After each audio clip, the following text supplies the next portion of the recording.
Salut à tous, c'est Magistral, j'espère que vous allez bien et bienvenue sur ma chaîne où je t'aide à devenir magicien. Aujourd'hui, je vais tout simplement t'expliquer comment mettre un foulard.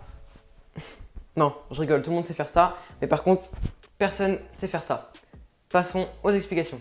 Alors pour ce tour de magie, vous avez besoin d'une écharpe ou d'un foulard, enfin comme dans la démonstration. Et en fait, vous allez tout simplement placer votre écharpe comme ceci. Donc en fait, vous allez la mettre normalement au début et vous allez tout simplement laisser un petit peu plus de longueur d'un côté que de l'autre. Donc si vous êtes droitier, vous me laissez plus de longueur à gauche et si vous êtes gaucher, vous mettez plus de longueur à droite. Donc là, vous voyez, il y a plus de longueur à gauche qu'à droite. Et ensuite, ce que vous allez faire, c'est que au lieu de mettre une écharpe normalement, c'est-à-dire juste la passer comme ça, vous allez avec votre main forte, donc votre main droite si vous êtes droitier et gauche si vous êtes gaucher, vous allez prendre la partie la plus longue, comme ceci. Et ensuite, vous allez prendre avec votre autre main l'autre partie. Donc vous croisez vos bras comme ça et vous allez d'abord passer la partie la plus longue derrière votre cou et ensuite par-dessus vous allez placer, en passant derrière votre tête, vous allez placer la partie la plus courte, comme ceci. Et ensuite vous réajustez à peu près pour que les deux trucs aient la même longueur.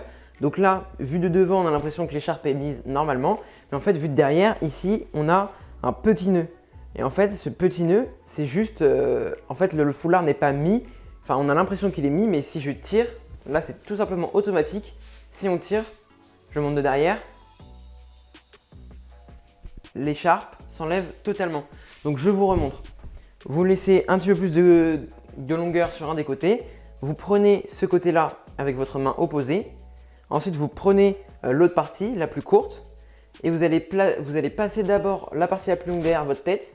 Vous accompagnez avec votre autre main, comme ceci, et vous allez former un petit nœud derrière.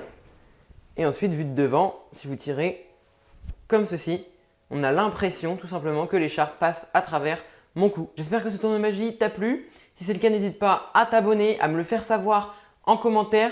Et moi, je te dis à la semaine prochaine pour un nouveau tour de magie. Salut!